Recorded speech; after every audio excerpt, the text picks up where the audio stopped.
তো আজকে আমি রেডি হয়ে গেছি, আর খুব সিম্পলভাবেই রেডি হয়েছি। খুব একটা মেকআপও ইউজ করিনি, আর অর্নামেন্টসও নয়।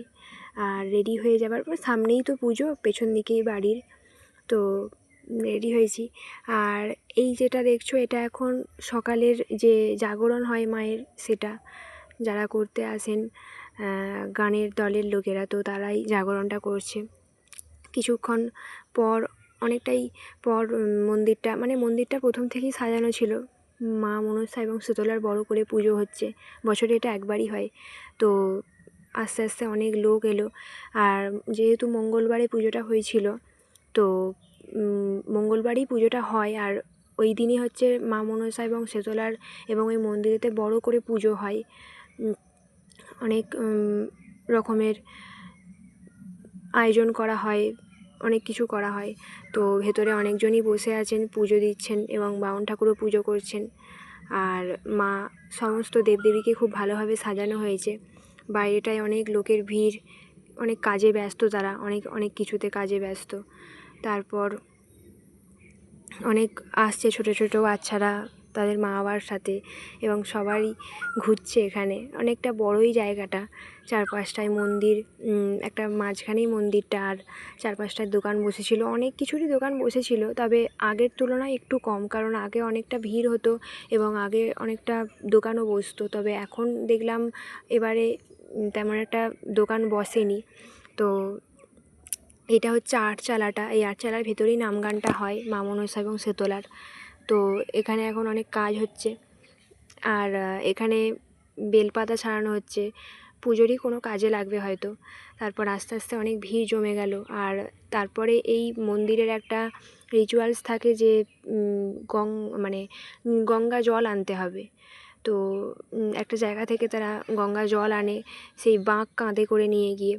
এটা বেশ দেখতে সত্যি সুন্দর লাগে, একটা ইউনিক ব্যাপার আছে, এবং একটা সত্যি সংস্কৃতি বজায় রেখে এটা প্রত্যেক বছর হয়ে চলছে।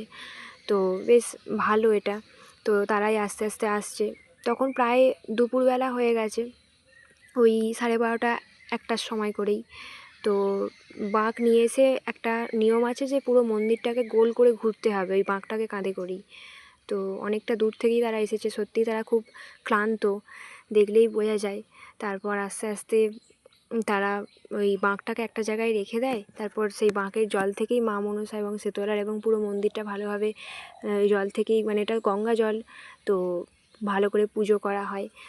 আর অনেক ছোটো বাচ্চাদেরও ভিড়।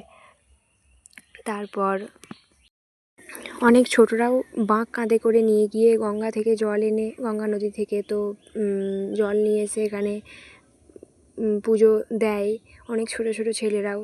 তো আমি যাদেরকে পড়াই তার মধ্যে অনেকজনই দিয়েছে, ছোট ছোট ছেলেগুলো, মেয়েরাও গেছিলো। আর তারপরে অনেক কিছু মেলা বসেছে, ওই খেলনার একটা দোকান বসেছিল, খেলনা বিভিন্ন রকমের বাড়ির আসবাবপত্র বিক্রি হচ্ছিলো ছোটোখাটো, আর গাড়ি ছোটোদের যেরকম থাকে খেলনা। তো আমি ওখান থেকে একটা লকেট কিনেছিলাম রামের। আমার রামের কোনো কিছুই ছিল না, তো একটা লকেট আমি কিনেছিলাম। আর তারপর একটু কুলফি খেয়েছিলাম সবাই মিলে। আর তারপর তো কুলফি খেলাম। আমি প্রচুর আইসক্রিম খেয়েছি সেই দিনটায়, কারণ যা গরমের মধ্যে হয়। আর আইসক্রিমটা আমার সত্যি খুব ফেভারিট জিনিস খাবারের মধ্যে, বা বাইরের ফাস্টফুডের মধ্যে আমি ওটাই বেশি খাই। তো বেশ ভালো লাগলো, কুলফিটাও বেশ ভালো বানিয়েছিল। আর তার আগে দুটো চকোবার খেয়েছিলাম, তারপরে ফুচকা খেয়ে নিলাম একটু। তারপর আরও অনেক যারা গঙ্গা জল আনছিল বা কাঁধে করে নিয়ে, তারা অনেকে এলো। তারপর একটু পর ঠাকুরের যে প্রসাদ খিচুড়ি, সেটাও খেয়ে নিলাম। তারপর আস্তে আস্তে সন্ধেবেলাতে সন্ধে দেখানো হয়, এই যে সন্ধে অনেকে দেখাতে এসছেন যারা আসছেন, এবং আমারও দেখানো হয়ে গেছিলো সন্ধে। তো এটা একটা রিচুয়ালস যে সন্ধে দেখাতে হয় মায়ের মন্দিরে গিয়ে। তো সবার কত ভিড়, আর কত সুন্দর লাগছে মায়ের মন্দিরটা, একটা সত্যি যেন একটা কত মন থেকে একটা ভালোবাসা এবং পবিত্রতা উঠে আসছে। তো তারপরে তখনও অনেকে এসে ওই যে সামনেটাই মন্দিরের সামনে সিঁড়িটাতেই হচ্ছে ওই প্রদীপগুলো, মোমবাতিগুলো সব জ্বেলে দিয়ে যায়। তারপর মন্দিরের যে সদর দরজাটা সেটা তো খোলা থাকেই, ভেতরের যে গর্ভগৃহের দরজা সেটাও খোলাই থাকে তখন। আর অনেকে এসে প্রণাম করছে, যেমন সন্ধ্যে দেখানোর, তো সন্ধ্যে দেখিয়ে যাচ্ছে আস্তে আস্তে। দেখো কত মোমবাতি জ্বলছে, কত সুন্দর লাগছে, যেন দেখলেই মনে হয় কত শান্তি। তো তারপর এই সন্ধ্যে দেখানো নিয়মটা হচ্ছে পুজোর ঠিক যে পাড়ার পুজোটা আমি ভিডিওটা দিয়েছিলাম, সেই পাড়ার পুজোর পরের দিন থেকেই 3 দিন মোট সন্ধ্যা দেখানোটা হয়, ঠাকুরের মন্দিরে গিয়ে সন্ধ্যা দেখাতে হয়। তো তারপর আস্তে আস্তে রাত্রিবেলা যে মা মনসার পালা গানটা সেটা শুরু হলো। যারা করতে এসেছেন তারা পাণ্ডুগ্রামে যতদূর সম্ভব আমি শুনলাম। তো পাণ্ডুগ্রাম ওই ঠিক আরামবাগের আগেই। তো আজকের আমার মিনি ব্লগ এতটুকুই, দেখো প্লিজ।